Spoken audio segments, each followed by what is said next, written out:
চট্টগ্রামে কোরবানির বর্জ্য ব্যবস্থাপনা কার্যক্রমের উদ্বোধন করেছেন Chittagong city mayor doctor Shahadat Hossain.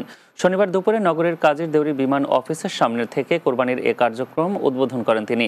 Corporation কর্মকর্তারা জানান, চট্টগ্রামে কোরবানির পশুর বর্জ্য অপসারণে সকাল থেকে 41টি ওয়ার্ডে কাজ করছেন 4000 সিটি কর্পোরেশনের পরিচ্ছন্নতা কর্মী। 180টি ট্রাক ব্যবহারের পাশাপাশি ছিটানো হচ্ছে ব্লিচিং পাউডার।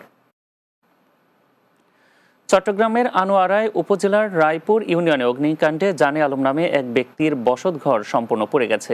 এ ঘটনায় দগ্ধ হয়েছেন মেয়ে ও জানে আলম নিজে। শনিবার সকালে উপজেলার রায়পুর ইউনিয়নের দক্ষিণ পাড়ুয়া পাড়ার সলারো বাড়িতে অগ্নিকাণ্ডের ঘটনা ঘটে। Anwara fire station officer Mohammad Yusuf জানান, খবর পেয়ে ঘটনাস্থলে পৌঁছানোর আগে স্থানীয়রা আগুন নিয়ন্ত্রণে আনে। অগ্নিকাণ্ডের সঠিক কারণ ও ক্ষয়ক্ষতির পরিমাণ তাৎক্ষণিকভাবে জানা যায়নি। দগ্ধদের হাসপাতালে চিকিৎসা দেওয়া হচ্ছে। চট্টগ্রামের চন্দনাইশ উপজেলার বরকল শামসুজ্জামান উচ্চ বিদ্যালয় মাঠ প্রাঙ্গণে অনুষ্ঠিত হয়েছে ঈদের জামাত। সকাল 8টায় পশ্চিম চন্দনাইশের সবচেয়ে বড় ঈদ জামাত অনুষ্ঠিত হয়। বরকল বর্মা ঈদ জামাত কমিটির আয়োজনে গত 20 বছর ধরে এই ঈদের জামাত অনুষ্ঠিত হচ্ছে বলে জানান ঈদ জামাতের প্রধান সমন্বয়কারী মোহাম্মদ সাদেক।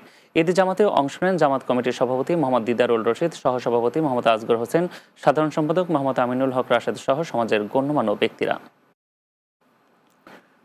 রাতে বাংলা নিচ্ছে আরো একটু বিরতি, ফিরছি কিছুক্ষণের মধ্যে, সঙ্গেই থাকুন।